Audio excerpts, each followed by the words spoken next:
Êtes-vous prêt à voyager des frontières de vos peurs aux limites de vos rêves, à rencontrer des mythes et des légendes, des diables et des anges, à vous laisser conduire sur les chemins de l'étrange? Arcanum Fabulas.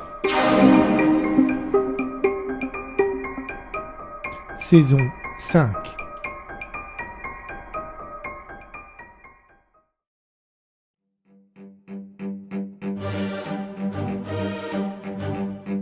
Il n'aurait rien dû rester. Même pas un souvenir. Surtout pas un souvenir.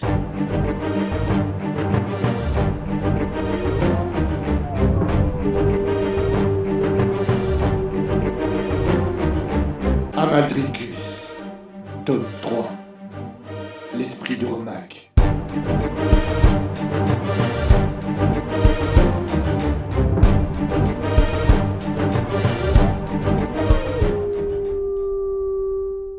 Épisode 16. Perdu! Vous l'avez perdu, mais ce n'est pas possible!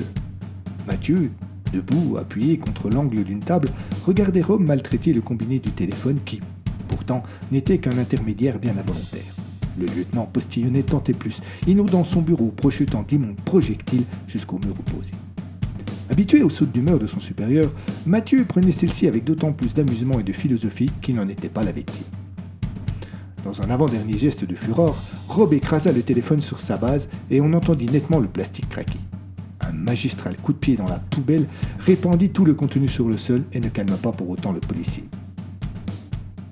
« Quelle bande d'idiots !» Rob s'approcha de la fenêtre et chercha à retrouver un peu de calme. Demeuré immobile et silencieux jusque-là, Mathieu jugea le moment opportun pour intervenir. « Que s'est-il passé ? Ils ont vu la voiture sortir du garage et prendre le chemin habituel de l'hôpital. Ils ont décidé de suivre un raccourci pour ne pas se faire repérer. La voiture n'est jamais passée là où ils devaient la rejoindre. Alors ça, c'est du boulot d'amateur. On est d'accord. » Rob se mordit la lèvre. Il continuait à regarder la rue. « Mais je ne peux pas dire que cela me console. À votre avis, il savait qu'il était suivi ? » ?»« Aucune idée. » Le lieutenant se baissa pour ramasser les papiers de la corbeille dans laquelle il avait shooté. Mathieu vint l'aider. Il s'ensuivit 5 minutes de silence pendant lesquelles les cerveaux travaillèrent à plein rendement pour trouver une solution. « Ils sont allés voir à l'hôpital ?» demanda le jeune policier. « Naturellement, » répondit le lieutenant. « Ils ont demandé à voir Hindenburg.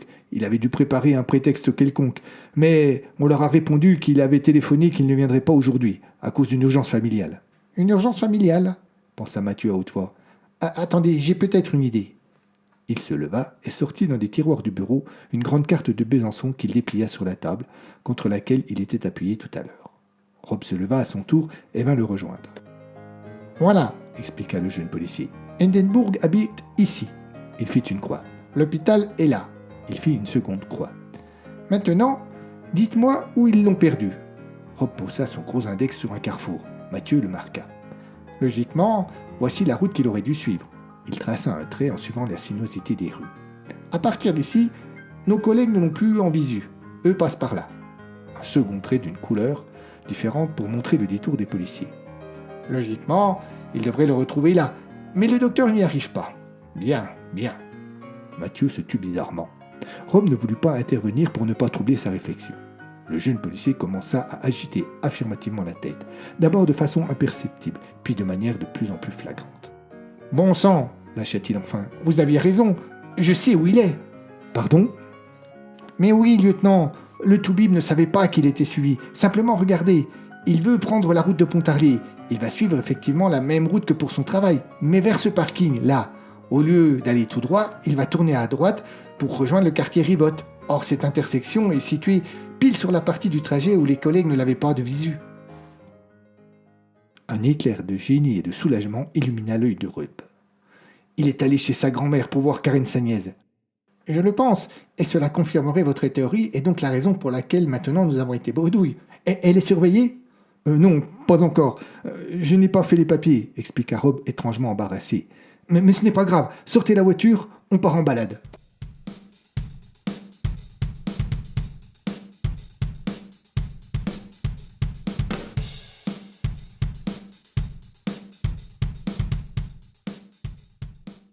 Eric avait le ventre noué comme le jour où il avait demandé sa femme en mariage et la nuque douloureuse comme lorsqu'il avait passé son oral de doctorat. Tous les signes du stress étaient donc bien présents lorsqu'il arrêta sa voiture devant l'hôtel où il avait rendez-vous avec Karen. C'était allé très vite. Le matin même, de bonne heure, son téléphone avait sonné. « Eric ?» Il n'avait pas de suite reconnu la voix de la jeune femme. Elle ne l'appelait pas Eric en temps normal. « C'est Karen. J'ai besoin de votre aide. » Il avait eu l'air idiot, pas de doute, car devant la surprise, il n'avait rien pu répondre, sinon balbutier quelques onomatopées bien peu significatives. Karen pourtant n'avait pas paru relever la chose. « Je vous en conjure, rejoignez-moi. Je suis à l'hôtel du centre à Pontarlier. Je ne sais pas quoi faire, je suis désemparé. » La première idée qui traversa l'esprit du médecin fut de conseiller à la jeune femme de se rendre. Il y eut un silence au bout du fil. « Je me suis trompé, » dit-elle d'un ton déçu. « J'étais persuadé que vous comprendriez, que vous m'accorderiez votre soutien. Tant pis, au revoir. »« Attendez » coupa Eric avec la peur de ne pas être assez rapide, et juste l'entendre raccrocher. « Redites-moi, où êtes-vous ? Je viendrai dans la matinée, le temps de faire la route. »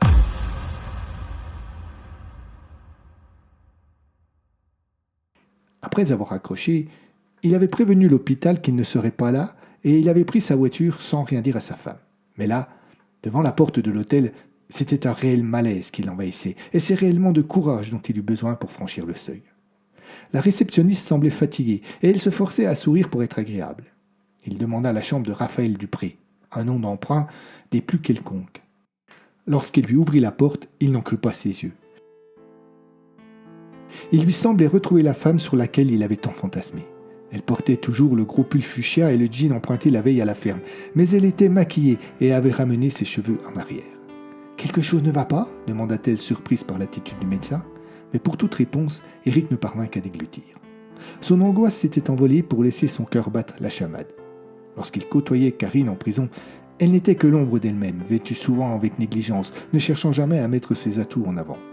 La jeune femme qu'il avait devant lui avait retrouvé son charme, sa splendeur des temps passés.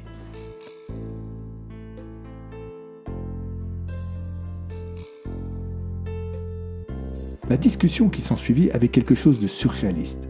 Karen ne put, ou du moins ne voulut pas revenir sur le pourquoi ni sur le comment elle s'était enfuie.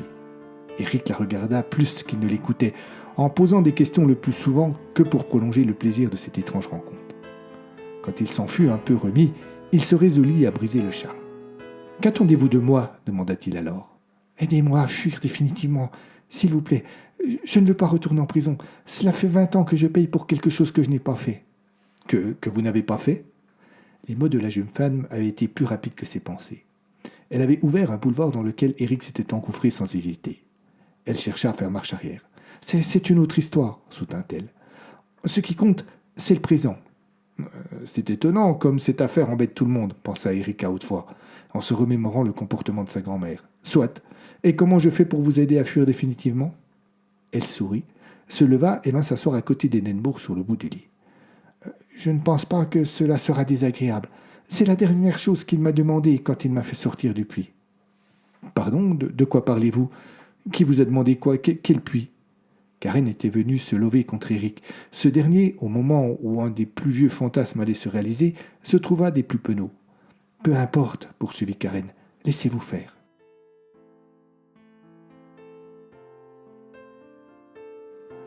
C'est sous la chemise d'un Eric tétanisé qu'elle glissa sa main, qu'elle remonta jusqu'à son torse.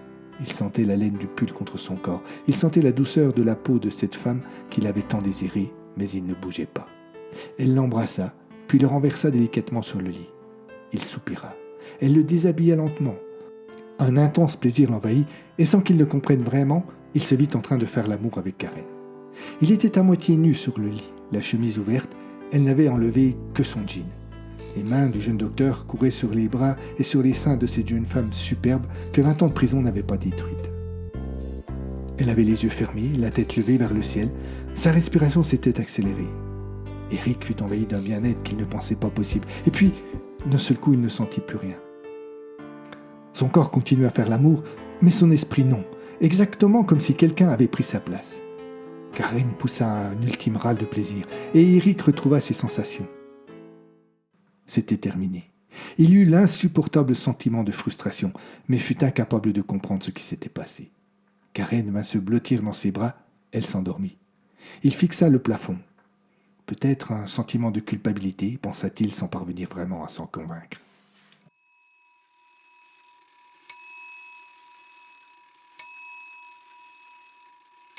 Lorsque Emma ouvrit les yeux, elle ne vit rien, mais la souffrance qui lui déchirait le crâne était insupportable. Une douleur aiguë et violente qui relançait par vagues successives. Elle pensa d'abord que c'était le résultat d'un coup qu'elle avait reçu sur la tête, puis elle réalisa que le mal était intérieur. Elle porta la main à son front, elle soupira longuement. « La douleur est normale », lui souffla une voix directement dans son esprit.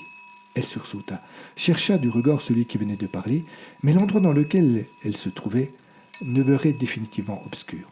« N'ayez pas peur, laissez la réalité vous investir. » Emma ne comprenait pas ce que l'on attendait d'elle, et une étrange panique l'envahissait lentement. « Détendez-vous, » insista la voix, « c'est le seul moyen de vous sortir de l'obscur. »« Mais qui êtes-vous? Que voulez-vous ?»« Votre bien, mais vous devez vous détendre, laissez remonter vos souvenirs. » La jeune femme parvint enfin à respirer plus calmement. Son cœur se calma, et le premier flash eut lieu. Elle vit son mari, elle entendit lui tenir un discours étrange. « Vois-tu, j'aimerais, quelle que soit la suite des événements, que tu ne perdes pas confiance en moi. Je ne sais pas à quoi je vais m'attaquer, mais si jamais cela devait mal tourner... » L'image disparut aussi rapidement qu'elle était apparue. Emma était incapable de savoir si cela avait été un rêve, une hallucination, si cela s'était vraiment déroulé devant ses yeux ou simplement dans son esprit. Mais le plus étonnant était que, bien qu'elle ne se rappelât pas avoir vécu cette scène, elle lui laissait dans la mémoire le même goût qu'un souvenir. Toute peur s'était enfuie. L'attention de la jeune femme se consacrait tout entière à mettre un nom sur ce qu'elle venait de vivre. La voix de l'inconnu revint s'imposer dans son esprit. « Vous progressez, c'est parfait. Encore quelques efforts et vous verrez la lumière. » Emma se détendit encore davantage. « Ne posez vos pensées sur rien. Laissez-les s'enfuir au loin. Ne vous concentrez pas. Laissez votre esprit libre. » Un second flash, plus court que le premier, lui laissa la même impression. Elle vit 3 hommes dans son salon, assis autour de la table, lancés dans une discussion dont elle n'entendait que des bribes. Le premier d'entre eux était son mari. Le second, l'homme qu'elle avait rencontré cet été et qui avait prétendu le connaître, un nommé Paul Lodès. Et le troisième, qu'elle ne se souvenait pas avoir vu, mais qu'elle savait s'appeler Flavien Sénéchal. La mémoire revient lentement. Vous êtes sur le bon chemin. La douleur se rappela à elle. Elle se fit plus violente, plus aiguë, cherchant à l'empêcher de continuer sur cette voie, cherchant à lui dissimuler ce que la voix voulait qu'elle trouve. Le troisième flash fut plus violent. Il semblait se battre pour s'imposer. Emma revit l'enterrement de son mari, mais la cérémonie ne se déroulait pas comme dans son souvenir. Paul Lodès était là, avec, à son bras, une jeune femme qu'elle n'avait jamais vue, mais qu'elle savait être Nadia Lodès, son épouse. Elle ressentit la tristesse, elle ne comprit pas quand les loups attaquèrent. Le flash s'éteignit, la douleur aussi. Tous ses souvenirs étaient revenus. La mort de son mari, sa rencontre avec Talois, leur enquête commune, les Romacs, le mystère de Joux, les étranges personnages qui l'avaient guidé pour sauver Talois et Amalricus. Elle secoua la tête pour en chasser les dernières brumes de son ignorance. C'était comme si elle sortait d'un coma profond, comme si, pendant un temps infini, on lui avait bandé les yeux et qu'on venait de lui rendre la lumière. Lentement, dans une teinte verte, l'endroit où elle se trouvait s'illumina. Elle pensa que quelqu'un montait l'intensité lumineuse de projecteurs placés dans la pièce, mais elle se rendit vite compte que c'étaient ses yeux qui parvenaient à percer l'obscurité. Elle vit bientôt comme en plein jour. La pièce dans laquelle elle se trouvait n'était pas bien grande, sans fenêtre, meublée d'une table de pierre, d'une chaise sculptée, d'une sorte de bibliothèque creusée dans le mur de pierre épaisse, semblable à de la roche. Il y avait aussi une arche finement sculptée, mais abondamment décorée. C'est la première chose qui retint l'attention d'Emma.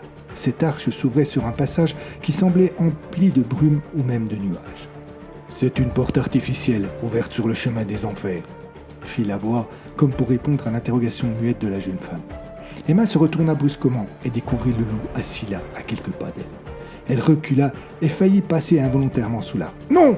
cria l'animal directement dans son esprit. Elle s'arrêta net.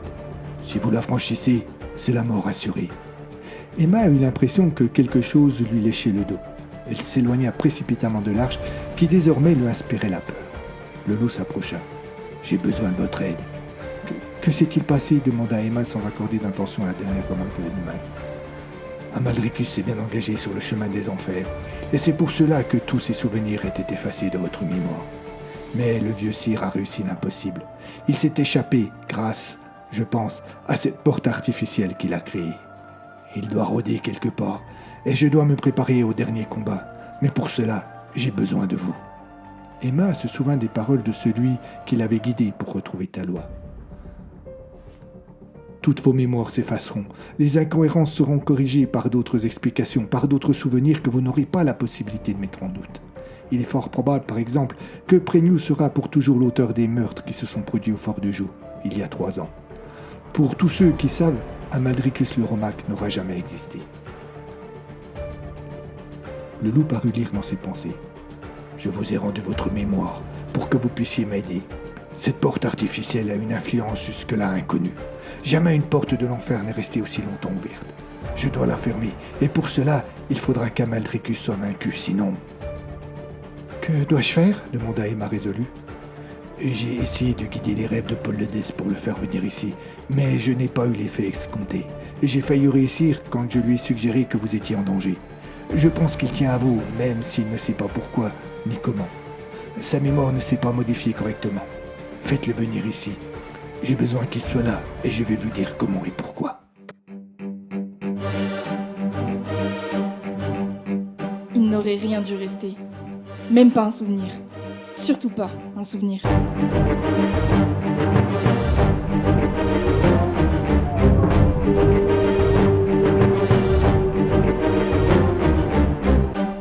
À suivre.